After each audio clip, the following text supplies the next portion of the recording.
Terima kasih, hadirin sekalian. Bapak Ibu, untuk acara selanjutnya, mari kita simak sambutan oleh pengawas sekolah Dinas Pendidikan Kota Bekasi, Bapak Haji Supianto SPD MPD. Padanya disilakan. Baik, terima kasih. Gimana? Suaranya terdengar? Dengar, Pak Haji, terdengar. Baik. Dengar, Pak. Tapi ada suara kresek-kresek dari mana ya? Mungkin ada yang Pas. Kipasnya mungkin. Baik, Assalamualaikum warahmatullahi wabarakatuh. Waalaikumsalam warahmatullahi wabarakatuh. Bismillah, alhamdulillah, wa syukurillah wa ni'matillah, asyhadu an la ilaha illallah, wa asyhadu anna Muhammadan abduhu wa rasuluh. Allahumma sholli ala sayyidina Muhammad wa ala ali sayyidina Muhammad. Mari kita sekali lagi bersyukur kepada Allah dengan mengucap alhamdulillahirabbil alamin, dan kita bersalawat kepada Nabi besar Muhammad sallallahu alaihi wasallam. Allahumma sholli ala sayyidina Muhammad wa ala ali sayyidina Muhammad. Selamat malam, salam sejahtera untuk kita semua. Saya senang bisa bertemu dengan para guru hebat di seluruh tanah air, khususnya yang terhormat Ketua Komunitas Bu Anggi, Miss Julpa selaku sekretaris, Beli khusus penyaji kali ini, Bunda Tami beserta Miss Yohana yang berbahagia. Sekali lagi saya senang dan berikan apresiasi kepada teman-teman yang meskipun ini di suasana malam minggu, tapi tetap konsisten untuk melakukan aktivitas yang mudah-mudahan ini bermanfaat bagi kemajuan pendidikan kita.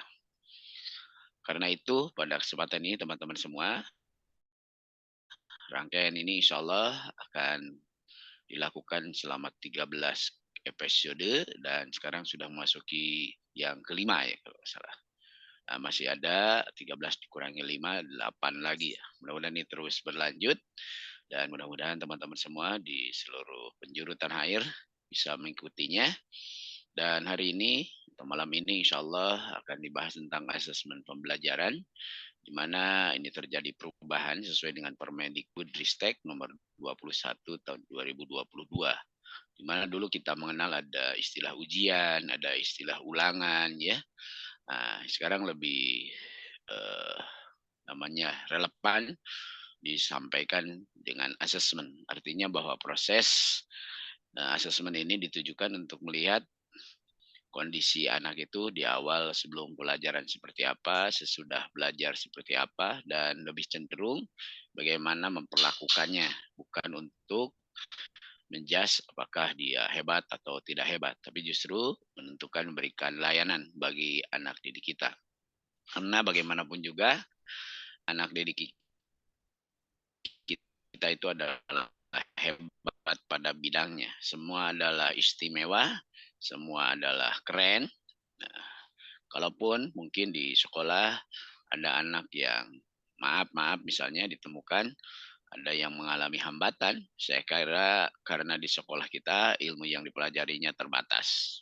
Jadi sebenarnya mereka itu hebat pada bidangnya. Cuman mungkin di sekolah hanya dibatasi ada beberapa subjek materi yang diajarkan. Misalnya hanya ada matematika, bahasa Indonesia, IPAS, ya, bahasa Inggris misalnya. Sedangkan anak-anak kita boleh jadi di materi yang kita ajarkan itu kemampuannya tidak terukur, tidak nampak. Tapi saya dipastikan anak tersebut memiliki kemampuan di bidang yang lain. Karena saya yakin Allah Tuhan menciptakan makhluknya pasti dengan tujuannya. Karena itu yakinkan bahwa mereka adalah istimewa pada bidangnya. Ini yang harus kita lakukan. Dan asesmen ini mudah-mudahan membantu untuk memetakan kemampuan anak ini ada di mana, sampai sejauh mana, sehingga gurunya bisa memberikan layanan terbaik. Karena kita ingat pepatah, semua anak itu hebat ya. Semua itu anak istimewa, semua anak itu adalah cerdas, tapi pada bidangnya kecerdasan itu macam-macam. Karena itu di dalam pembelajaran tidak bisa dipisahkan dengan asesmen karena merupakan satu paket. Meskipun pembelajarannya bagus, kalau asesmennya gagal, maka nanti kesimpulannya bisa dikatakan gagal. Karena itu asesmen dan pembelajaran menjadikan satu kesatuan yang tidak bisa dipisahkan, teman-teman semua. Ada juga yang mengatakan teman-teman semua, kalau gagal melakukan asesmen, maka gagal semua proses pembelajaran. Nah, karena contohnya begini, salah mengambil kesimpulan misalnya, semua anak adalah hebat itu pada bidangnya. Seperti kalau ikan ya, semua ikan kalau dites dengan cara naik pohon atau memanjat pohon, maka kelihatan bahwa bodohnya ikan itu. Tetapi kalau ikan diasas atau dinilai dengan bagaimana dia cara berenang, maka semua ikan itu adalah hebat.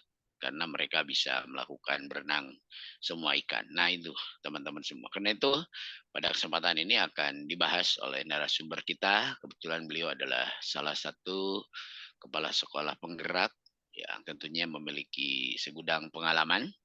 Bisa diberbagi dengan kita semua. Intinya asesmen dilakukan untuk membantu posisi anak-anak kita diberikan dengan harapan ada 4 tumpuan yang akan kita harapkan. Pertama, memberikan pembelajaran yang berpihak kepada peserta didik. Yang kedua, pembelajaran yang aman, nyaman, dan menyenangkan. Yang tentunya yang ketiganya menyajikan pembelajaran yang berdiferensiasi. Dan yang terakhir, pembelajaran yang mendorong kinerja anak bisa berkembang secara optimal dan maksimal sesuai dengan kodratnya. Baik kodrat alam maupun kodrat zaman, termasuk kodrat keadaan. Selamat teman-teman mengikuti webinar ini. Mudah-mudahan dengan asesmen pembelajaran ini menambah wawasan, menambah pengetahuan, dan menambah keterampilan kita untuk memberikan pembelajaran terbaik bagi anak-anak hebat Indonesia supaya ke depan menjadi anak-anak yang lebih cerdas, baik secara moral maupun emosional. Karena bagaimanapun juga, karakter-karakter ini harus dibangun lewat asesmen-asesmen yang lebih berpihak kepada peserta didik. Itu saja yang bisa disampaikan. Terima kasih atas perhatian. Mohon maaf atas segala kekurangannya. Selamat berwebinar dan berdiskusi teman-teman guru hebat seluruh Indonesia. Itu saja. Terima kasih. Bila terkelidah. Assalamualaikum warahmatullahi wabarakatuh. Waalaikumsalam warahmatullahi wabarakatuh. Terima kasih Pak Haji Supianto atas sambutannya. Saya selalu Bapak dan tidak bosan untuk membersamai kami. Baik Ibu-ibu sekalian dan para hadirin guru hebat sejati asih dan seluruh Indonesia, menginjak acara selanjutnya yaitu acara inti pemaparan dari penyaji dan narasumber kita dari Hajah Rince Utami. Sebelumnya izinkan saya berpantun dulu. Tukang gali ke pasar Senen. Cakep. Di pasar Senen membeli semen. Cakep. Mari kita gali asesmen. Tambah keren. Cakep. Baik, mari sama-sama semua simak pemaparan dari narasumber dan mohon untuk tata tertib dan kehusuan acara berlangsung. Mohon Bapak Ibu untuk tidak menonaktifkan mic-nya. Terima kasih sebelumnya. Bu Tami, mangga. Terima kasih Bunda Agustin. Alhamdulillah. Assalamualaikum warahmatullahi wabarakatuh. Waalaikumsalam warahmatullahi wabarakatuh. Waalaikumsalam warahmatullahi wabarakatuh. Salam sejahtera buat kita semua, para guru-guru hebat di seluruh Indonesia. Masya Allah ya. Hari ini sudah mencapai 165 peserta yang ada di ruang Zoom. Ya luar biasa, dari hari ke hari, dari minggu ke minggu.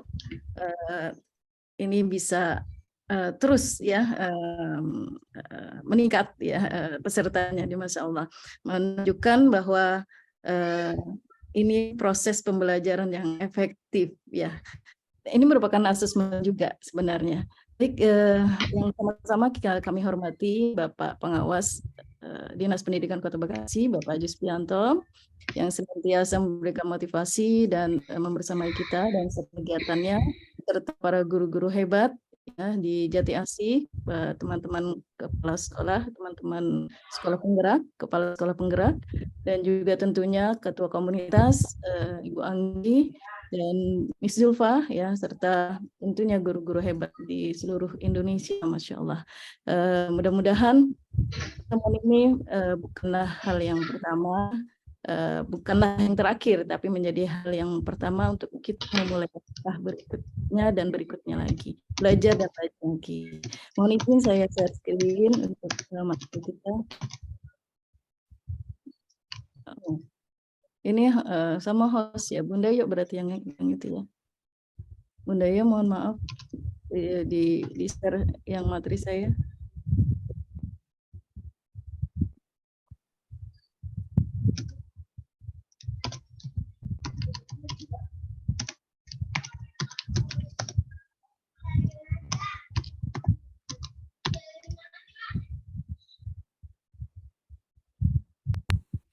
Baik, teman-teman guru hebat. Malam ini kita masuk di materi asesmen pembelajaran.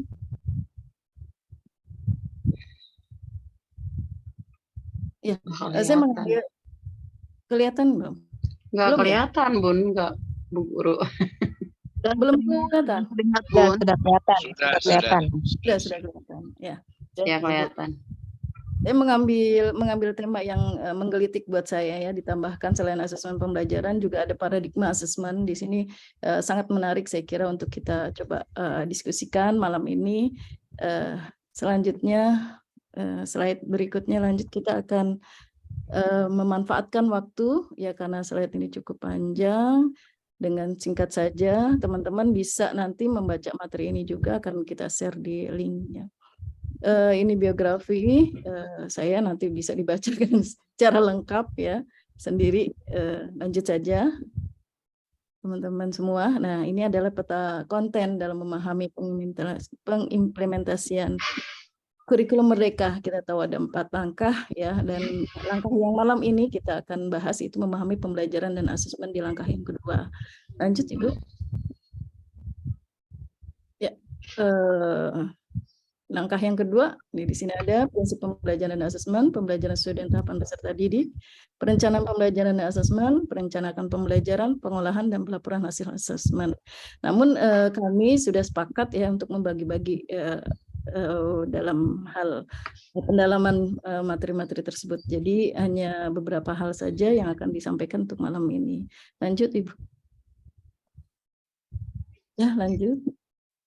Ini bagian dari yang tadi. Nah, sampai di sini teman-teman sekalian, saya biar mengingat hal-hal yang penting, saya mengambil istilah ya, SAGU di sini, sandaran regulasi ya, bahwa asesmen pembelajaran itu ada 2 hal yang sangat penting. Ya, ini hal-hal yang penting dalam kurikulum Merdeka.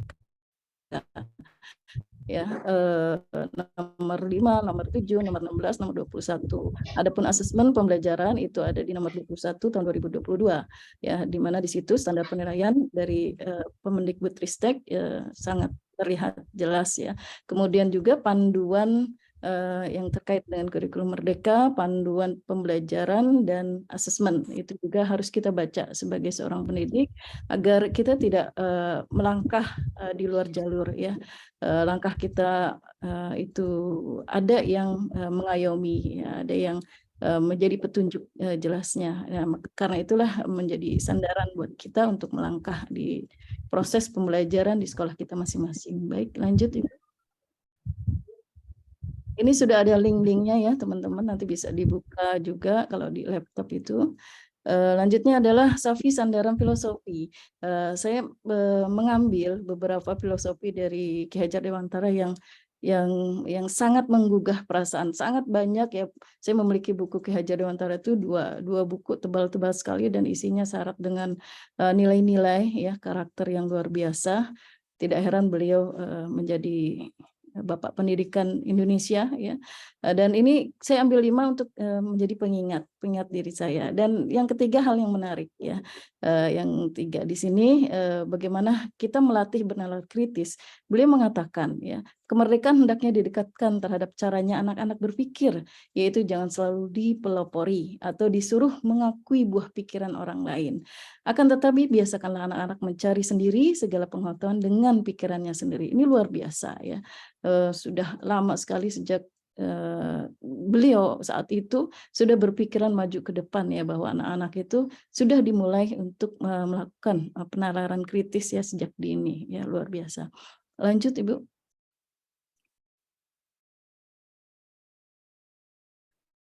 Lanjut ke materi, ke slide berikutnya. Ya, asesmen apa? Tentunya teman-teman juga semuanya sudah paham, sudah tahu ya, bahwa asesmen itu merupakan pengumpulan data siswa secara sistematis, terintegrasi guna mendapatkan informasi terkait ya. Sejauh mana hasil belajar siswa itu bisa terlihat ya, dan ketercapaian kompetensi siswa bisa juga terdeteksi gitu. Dan asesmen ini tidak hanya berada di akhir, tapi juga mulai dari awal proses dan juga di akhir pembelajaran ataupun akhir tujuan dari pembelajaran. Kalau akhir tujuan pembelajaran nanti ada tempatnya ya, ada asesmen sumatif di situ namanya. Baik, adapun fungsi yang asesmen tersebut ya, tentunya kisi proses pembelajaran serta menyediakan informasi yang holistik ya, sebagai umpan balik bagi guru, siswa dan orang tua siswa. Sehingga mereka pun bisa memandu sejauh mana kita harus bersikap kepada anak dan seterusnya ya.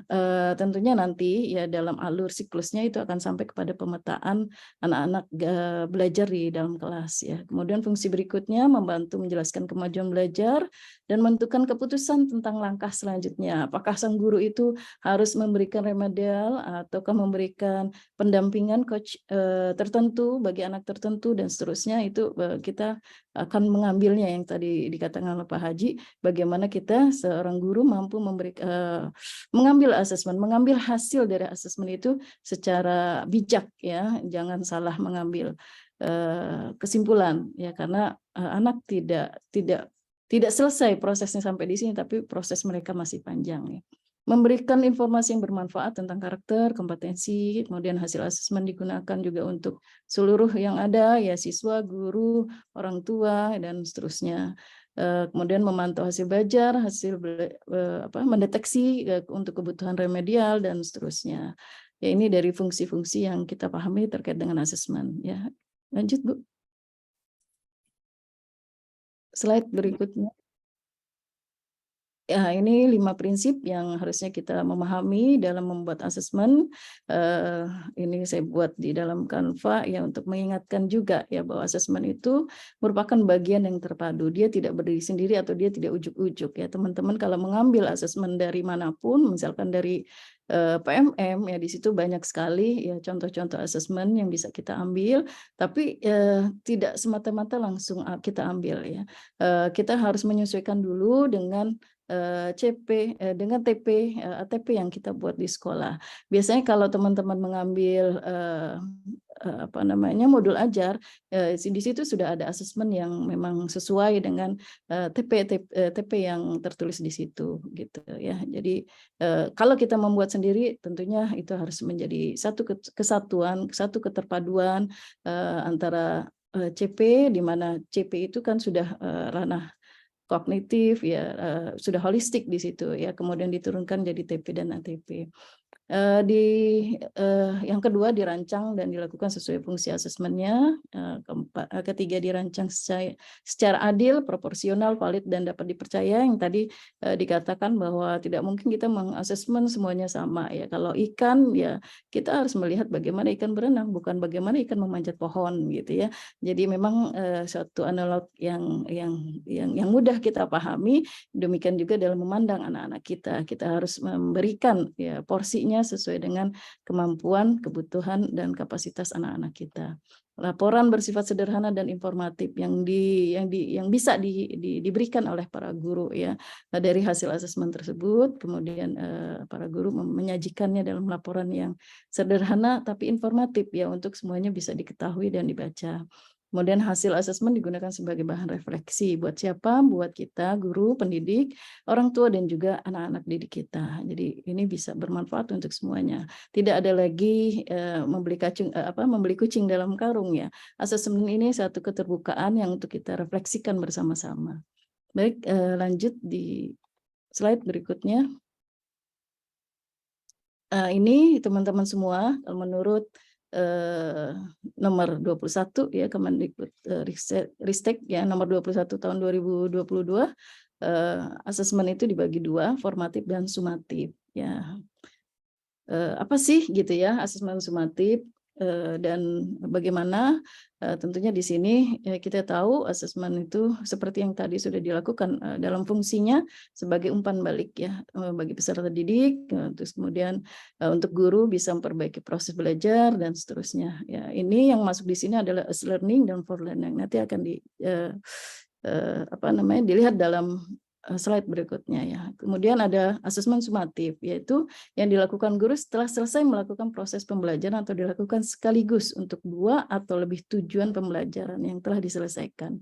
Itu bisa dilakukan, sehingga kalau asesmen sumatif seperti ini berarti bisa jadi setiap kelas itu beda-beda. Ya, karena apa? Karena setiap kelas memiliki memiliki TP, ATP sendiri yang mereka kembangkan ya, sehingga memungkinkan untuk dilakukan asesmen sumatif itu berbeda antara kelas 1 dengan kelas yang lain ya, disesuaikan dengan kebutuhan yang telah diselesaikan dalam pembelajarannya. Ya, lanjut.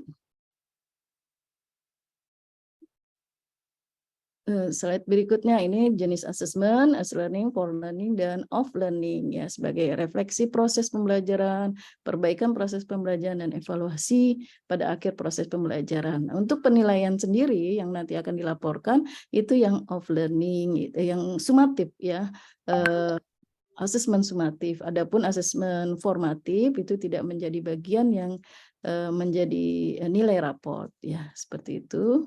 Lanjut. Nah, ini gambarannya, kecenderungan pelaksanaan asesmen yang sebelumnya itu off learning itu menjadi yang sangat besar, yang menjadi sangat perhatian guru. Intinya adalah bagaimana anak-anak itu bisa menyelesaikan ujian di akhir gitu. Kalau sekarang lihat as learning dan for learning dia ada di bawah ya. Artinya di sini adalah proses ya, proses dalam pembelajaran itu menjadi hal yang fokus ya, menjadi proses yang sangat penting ya untuk dilakukan ya. Lanjut, Bu. Slide berikutnya, Bun.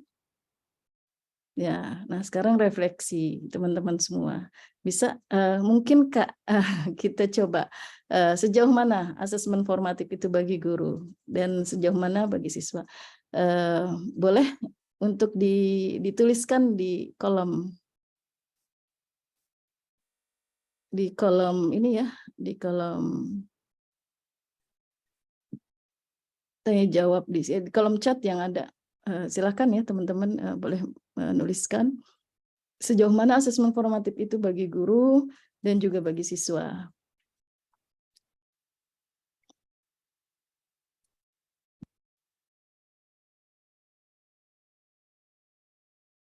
Apakah sudah ada yang menuliskan? Oh, belum ya. Kita lanjut saja. Ataukah terlalu cepat ya bahasannya?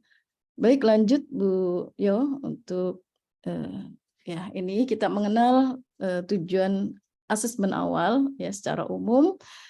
Asesmen awal itu merupakan asesmen diagnostik yang memang bertujuan untuk mendiagnosis ya, tapi bahasa diagnostik itu sekarang sudah tidak ada ya di dalam permen tersebut ya, untuk mendiagnosis kemampuan dasar siswa dan mengetahui kondisi awal siswa, merupakan bagian dari asesmen formatif. Jadi asesmen awal ini merupakan bagian dari asesmen formatif.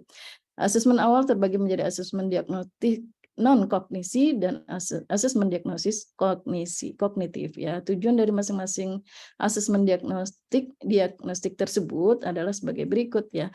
Jadi kalau non kognitif itu untuk mengetahui kesejahteraan psikologi, sosial emosi, kemudian bagaimana aktivitas belajar di rumah, kondisi keluarga siswa, latar belakang, gaya belajar, karakter, minat ya. Itu untuk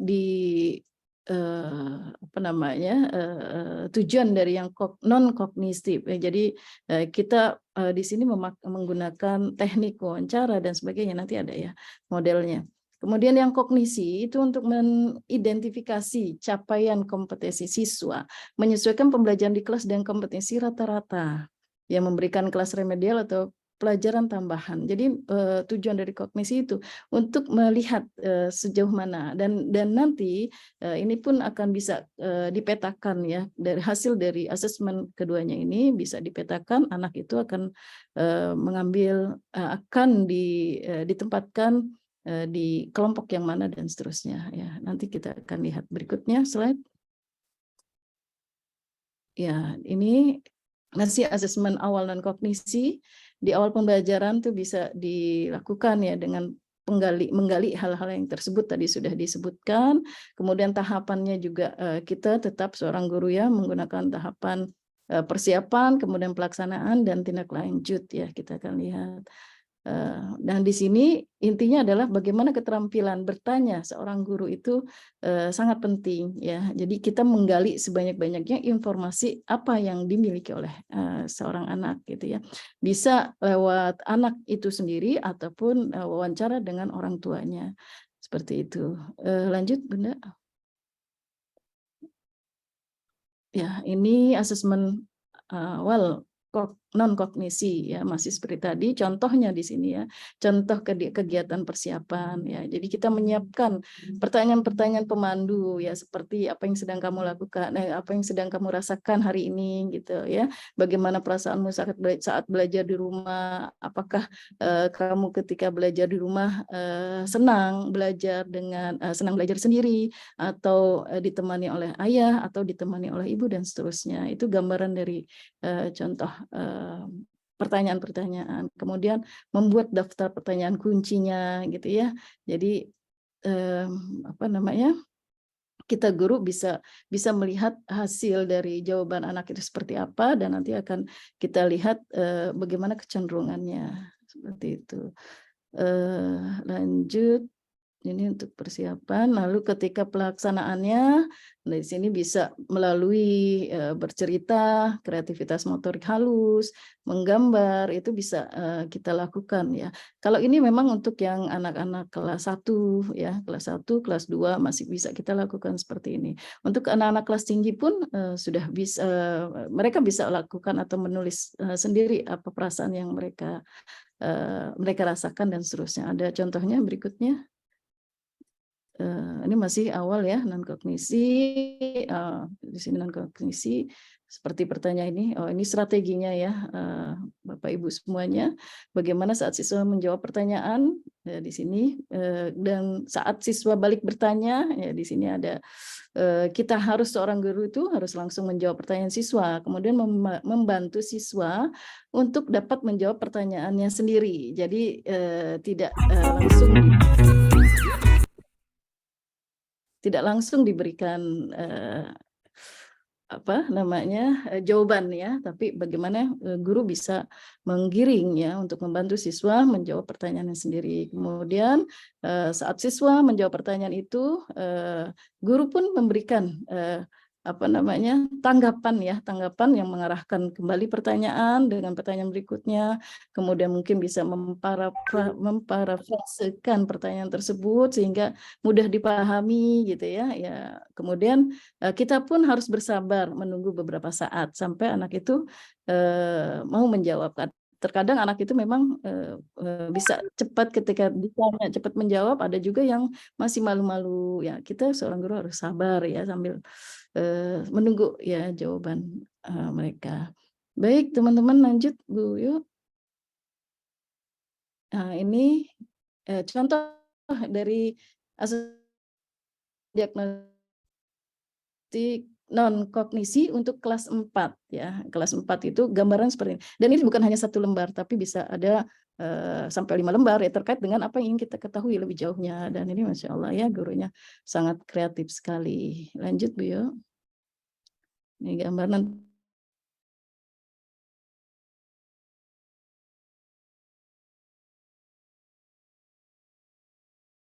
apa yang akan disampaikan oleh Bunda Yo. Ini asesmen awal dan kondisi.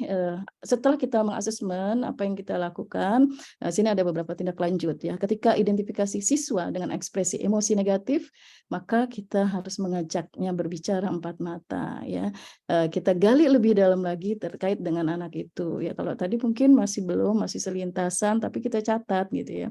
Begitu memang ada yang terindikasi lebih ya, maka kita harus gali lagi. Nah, ketika ini sudah selesai, misalkan cukup sampai berbicara empat mata selesai, ya nggak masalah. Tapi kalau belum selesai, maka kita lakukan lagi komunikasi lebih lanjut berikut dengan orang tuanya untuk menggali lebih dalam lagi sejauh mana hal tersebut ya menjadikan karakter anak-anak itu, dan apakah mungkin masih ada bisa perubahan, dan insya Allah masih bisa berubah ya karena anak-anak itu kan terus berproses. Kemudian kita bisa mengulangi asesmen apakah kita salah menilai atau tidak ya, kita bisa lakukan itu kalau kita masih ragu-ragu. Lanjut Bunda Yo.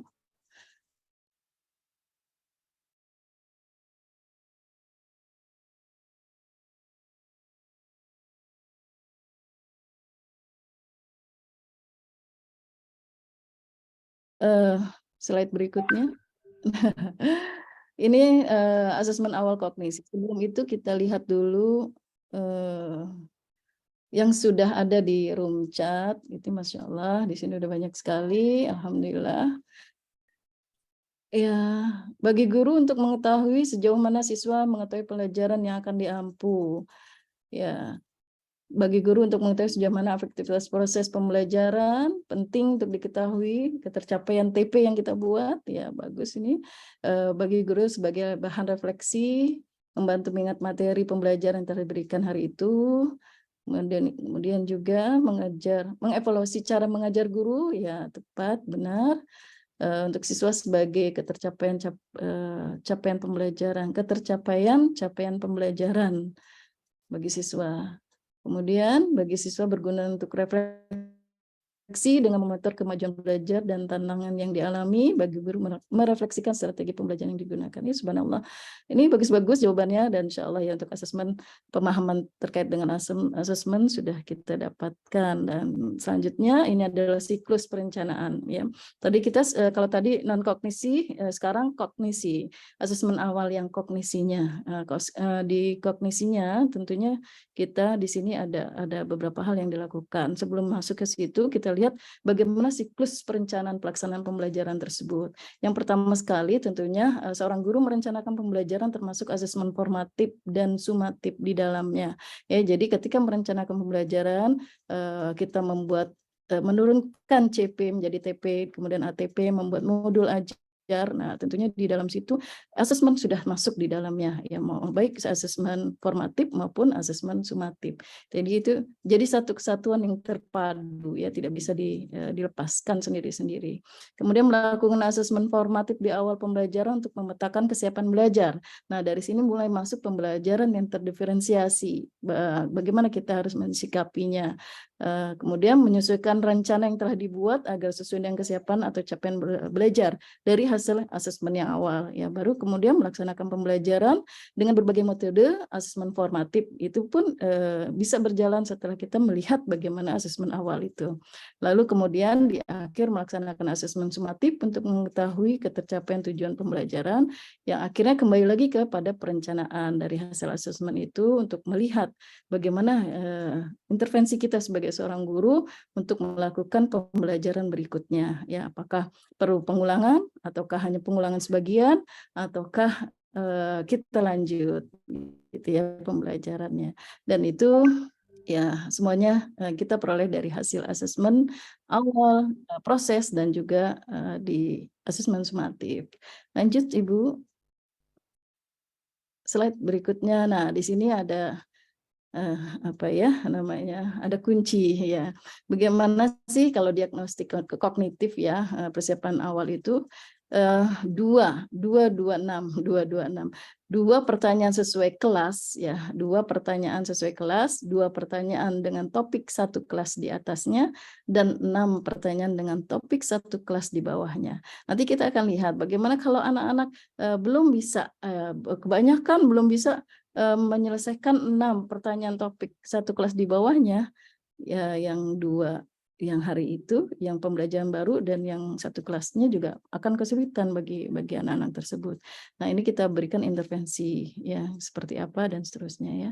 Nanti kita lihat lagi, lanjut Bu Yo. Nah, ini adalah proses diferensiasinya kita akan melakukan. Sebenarnya ini materi dari guru penggerak ya, guru penggerak yang memang meliputi pembelajaran. Maka kita dalam proses asesmen ketika kita memahami, mengetahui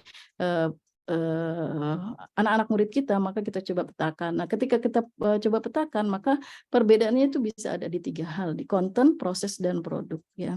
Apa sih konten, apa sih produk, dan prosesnya seperti apa? Nah, coba slide berikutnya Bu Yo. Ya, ini contoh diferensiasi untuk kesiapan belajar yang berbeda-beda.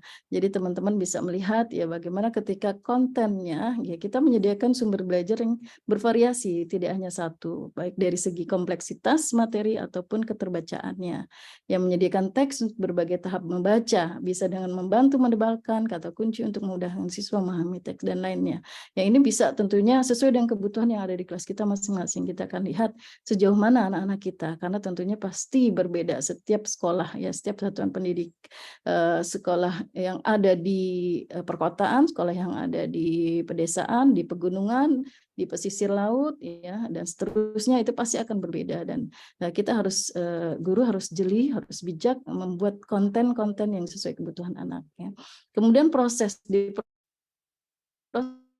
pun pastinya berbeda ketika konten itu saat kelompok dengan yang lain. Biasanya satu kelas itu untuk memudahkan guru mengambil kedekatan-kedekatan ya, bisa dibagi menjadi 3 kelompok ya, untuk di kelas tersebut ya pemetaannya. Kemudian demikian juga hasil produk yang dihasilkan dari pembelajaran saat itu. Dan teman-teman semua, ketika kita memberikan atau melakukan asesmen, bisa jadi asesmen satu pelajaran dengan pelajaran yang lain berbeda. Dan bisa jadi setiap anak itu di dalam kelompoknya juga berbeda, tidak sama terus ya.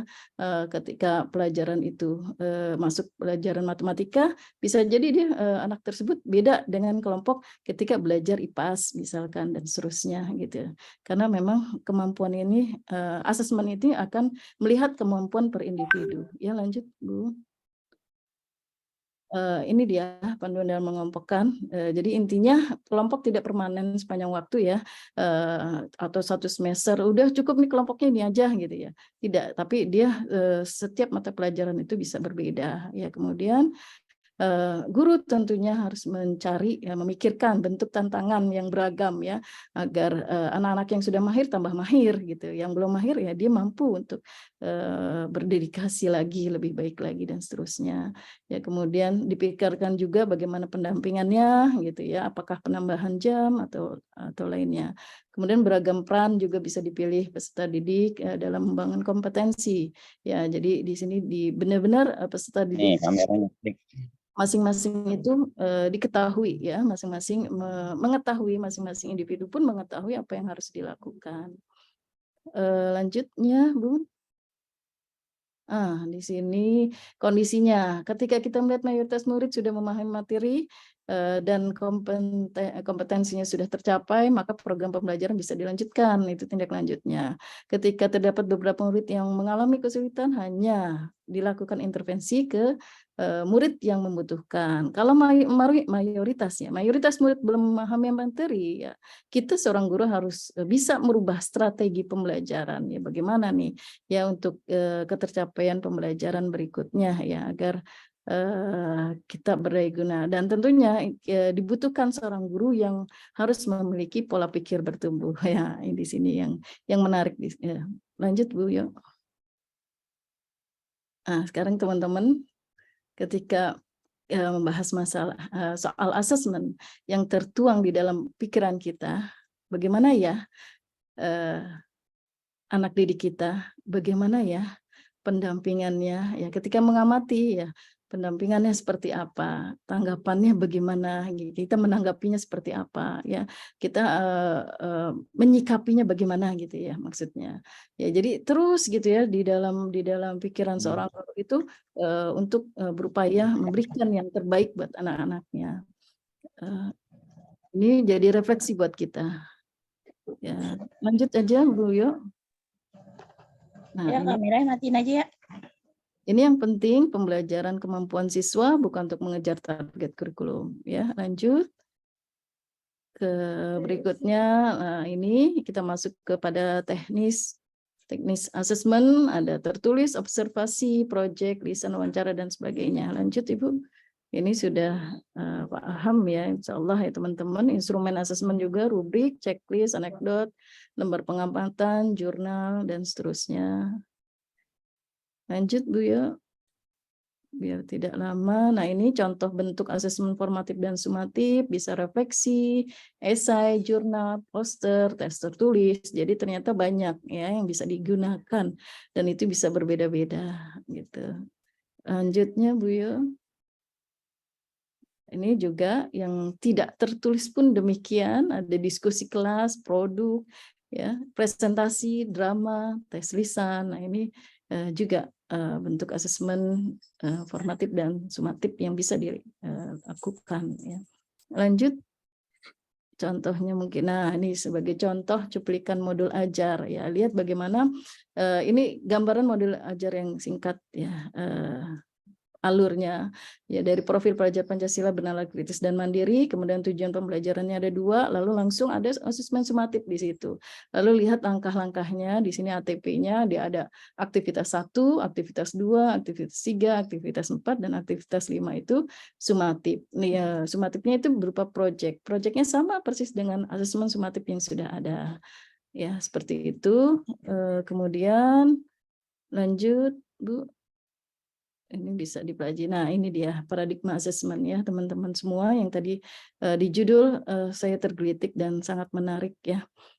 Di sini ada 7 untuk paradigma assessment, penerapan pola pikir bertumbuh, keterpaduan, keleluasan dalam menentukan waktu, pelaksanaan asesmen, keleluasan dalam menentukan teknik dan instrumen asesmen, kemudian keleluasan dalam menentukan teknik dan instrumen asesmen ya, yang keempat, yang kelimanya menentukan KKTP, keleluasan dalam mengolah hasil asesmen, dan yang ketujuh, keleluasan dalam mengolah dalam menentukan kenaikan kelas ya.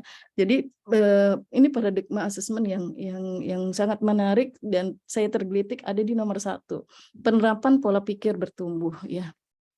Masya Allah ya. Ternyata ketika saya awalnya saya apa ya maksudnya ini gitu ya, penerapan pola pikir bertumbuh, ternyata growth mindset ya. Growth mindset itu luar biasa ternyata teman-teman semua. Jadi dia diharapkan ya membangun kesadaran bahwa proses pencapaian tujuan pembelajaran itu lebih penting daripada hasil ya, hasil akhirnya.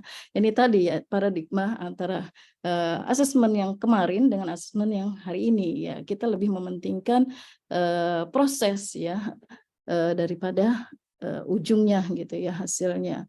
Jadi pertumbuhan pola pikir bertumbuh kalau itu dimiliki oleh seorang guru, maka dia tidak akan berdiam diri, dia akan mencari dan terus mencari yang terbaik buat anak-anak didik.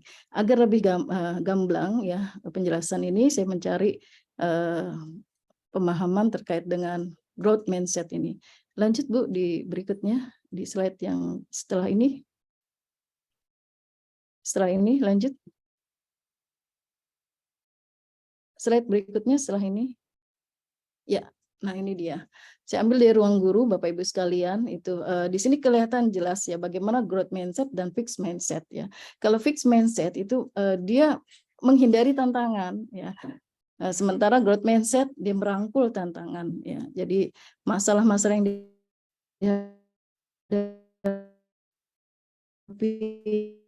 murid begini, murid ganti. Nah, itu pasti akan memiliki tantangan-tantangan tersendiri. Maka guru harus bisa merangkul tantangan tersebut. Itu growth mindset ya. Kemudian ketika fixed mindset itu mudah menyerah, maka growth mindset dia gigih menghadapi tantangan. Ketika fixed mindset melihat effort sebagai hal yang tidak berguna, growth mindset itu melihat effort sebagai sebagai jalan untuk menjadi ahli ya. Ketika fixed mindset menolak kritikan ya, dia belajar dari kritikan ya. Ketika merasa terancam oleh kesuksesan orang lain, maka growth mindset belajar dan mencari inspirasi dari kesuksesan orang lain. Luar biasa. Kalau seorang guru ya sudah memiliki growth mindset ya, pola pikirnya terus bertumbuh, dia tidak akan stuck sampai di sini. Dia akan terus menggali ilmu. Dia terus belajar dan terus belajar agar dengan belajar itu dia bisa mencari pengetahuan untuk mampu menyikapi hal-hal yang terjadi di lapangan ya. Itu growth mindset yang luar biasa. Kenapa ada di asesmen? Tadinya saya pikir begitu. Oh, ternyata itu tadi agar kita tidak salah mengeksekusi akhirnya gitu ya. Kita tidak salah mengambil analisa terakhirnya. Karena itulah kita harus memiliki pola pikir bertumbuh dalam diri seorang guru. Ya, lanjut Bu Yung. Oke, ini tangga umpan balik untuk mengetahui sebenarnya untuk kita sendiri bagaimana kita itu sebenarnya gitu ya mampu gitu untuk menumbuhkan ya pola pikir bertumbuh di anak-anak kita. Jadi kalau gurunya sudah mampu memiliki pandangan growth mindset, pola pikir bertumbuh di dalam diri seorang guru, dia pun akan mampu ya itu akan menular ke anak didiknya, memberikan apresiasi, memberikan klarifikasi, nilai ya ini nih tangganya. Ya perhatian, saran, apresiasi kepada anak-anak murid itu nggak akan segan-segan dan akan mudah sekali anak itu nanti menjadi terpacu, termotivasi, bersemangat dan seterusnya, tumbuh kesadaran diri untuk terus belajar karena hakikatnya belajar itu adalah life education ya, belajar sepanjang hayat. Application. Lanjut ya, Ibu, Bu Yo. Ini dalam asesmen perhatikan hal berikut 3 hal ya, tentukan metode, instrumen dan jenis asesmen yang jelas, kemudian dilakukan. Setelah itu lakukan analisis sesegera mungkin, jangan didiamin Bapak Ibu. Ya kalau sudah ada gitu ya hasilnya, lihat kenapa begini, langsung dipetakan. Lalu ya berdasarkan ditentukan tindak lanjutnya. Kita lihat ya seperti ini. Analisis asesmen untuk pembelajaran dan untuk mengintervensi secara tepat buat murid ya dalam kelompok mana dan seterusnya. Kemudian intervensi bagi murid yang belum paham, apakah pembahasan ulang, latihan tambahan atau body system. Kita lakukan mentor sebaya dan sebagainya yang mungkin itu sudah bisa dilakukan oleh teman-teman yang mungkin usianya sudah besar ya untuk kelas fase B ataupun fase C. Ya, ini lakukan umpan baliknya, ya siklus umpan balik yang memang terus akan berputar seperti itu. Ya, lanjut Bu Yo. Nah, ini dokumentasi hasil yang kami lakukan di dalam sekolah. Lanjut. Kita melakukan, ya, saya melakukan sebagai pemimpin pembelajaran di sekolah, melakukan kegiatan bersama guru-guru, ya kemudian berdiskusi tentang pola pikir bertumbuh yang memang harus dimiliki oleh setiap guru ya agar kita sendiri baik ya menghadapi tantangan-tantangan yang ada di setiap harinya. Lanjut ya. Oke, materi berakhir. Alhamdulillah. Tadi adakah refleksi lagi? Baik teman-teman, alhamdulillah untuk ada pertanyaan ya? Ya. Terima kasih Bunda Tami yang sudah memaparkan mengenai asesmen. Apa dilanjut dengan narasumber kedua atau kita buka tanya jawab dulu nih? Lanjut aja untuk narasumber kedua biar waktunya lebih cepat ya karena kita maksimalkan waktu hingga 9.30 ya. Bismillah. Ya, baik. Oke. Masih semangat teman-teman? Saat ini peserta ada 234 dan insya Allah dari luar Pulau Jawa tadi saya lihat ada ya. Dan untuk informasi link absen sudah di-share di kolom chat, dan untuk PowerPoint atau PPT materi hari ini insya Allah juga akan kami berikan. Baik, coba kita tes dulu semangatnya. Selamat malam, apa kabar semua? Baik. Baik. Selamat malam, apa kabar semua? Baik. Selamat malam untukmu, selamat malam untukku, selamat malam untuk semua. Hore. Baik, jangan ngantuk ya. Baik, untuk selanjutnya mari kita simak pemaparan dari Bu Yohana Ratnaningrum Eskom yang mungkin di sini akan memberikan suatu semacam contoh implementasi asesmen di sekolah yang sudah kami lakukan. Pada beliau dipersilahkan. Ya, baik, terima kasih Bunda Agustin. Suara saya terdengar, Bunda Agustin? Ya, cukup jelas, Bu. Ya, alhamdulillah. Bismillahirrahmanirrahim. Assalamualaikum warahmatullahi wabarakatuh. Waalaikumsalam warahmatullahi wabarakatuh. Alhamdulillahirrabbilalamin wabihi nasta'in. Alhamdulillah, terima kasih kepada komunitas dari Jati Asi, komunitas belajar Jati Asi untuk waktu dan kesempatannya saya bisa sharing pada hari ini. Yang saya hormati Bapak Pengawas, Bapak Haji Supianto, yang saya hormati juga Ibu Ketua, Bu Anggi, dan Miss Zulfa, dan juga Bunda Tami, Kepala Sekolah SDIT Darul Maza, dan Ibu Bapak hebat di seluruh Indonesia tentunya mungkin ya, dari Sabang sampai Merauke, karena ternyata tadi saya lihat juga ada yang dari Lampung ya Bu Agustin, ada dari kota Serang gitu. Jadi alhamdulillah bisa berbagi pada malam hari ini. Saya izin share screen untuk penyampaian hari ini.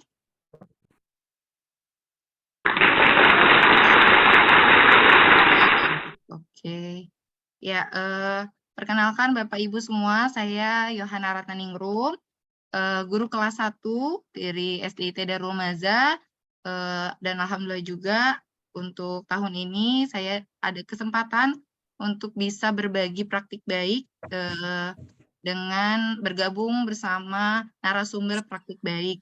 Insya Allah bisa sharing-sharing sama ibu guru hebat yang luar biasa gitu. Di sini saya mau sedikit memberikan implementasi yang sudah kami lakukan di sekolah SDIT Darul Maza terkait asesmen pembelajaran. Nah, mungkin sebelumnya tadi video Grow Mindset mau ditampilkan. Ya, Bu. Yang video Grow Mindset-nya. Ya, boleh, Bu. Oh. Terlihat ya? Bisa. Belum terlihat, Bun. Belum bergeser, slide-nya masih yang awal. Masih slide. Oke, sebentar. Mungkin dikeluarin dulu. Ya, yang seluruhnya ya, screen. Oke. Sudah terlihat ya? Ya, terlihat. Ya. Itu percaya nggak bahwa dia sebagai guru bisa terus menjadi lebih baik, dan otomatis guru yang percaya dirinya bisa lebih baik itu biasanya dia merasa semua muridnya dia juga potensi bisa menjadi lebih baik. Jadi growth mindset itu menular. Kalau dia percaya dirinya bisa jadi lebih baik, dia akan mencari informasi, menggali knowledge untuk menjadi lebih baik. Dan sama juga dengan bagaimana dia treat anak-anaknya dia. Anak-anaknya juga dia akan percaya potensi setiap. Saya nggak peduli guru itu kualifikasinya S3 dari sekolah terhebat di dunia. Kalau dia tidak percaya sama potensi setiap anak di situ, termasuk anak-anak yang paling struggling dalam kelas, itu guru buruk. Itu yang namanya guru buruk. Guru yang menyerah atas potensi setiap anaknya. The best teachers are the ones that spend the most time dengan yang paling struggling. Karena dia percaya potensinya mereka untuk succeed. Apakah guru itu, ini namanya growth mindset. Guru itu percaya nggak bahwa dia sebagai guru bisa. Oke. Sudah diulang. Singkat, video singkat tapi luar biasa. Iya, itu mungkin penyambung dari yang tadi disampaikan oleh Bunda Tami ya, Bunda, terkait growth mindset, bahwa kita harus yakin bahwa kita bisa lebih baik, maka anak pun bisa jauh lebih baik gitu kalau gurunya sudah yakin akan dirinya sendiri gitu. Mungkin ya Bunda Tami mengutip tadi. Mungkin langsung saja, itu sedikit tadi, saya izin share screen lagi sebentar.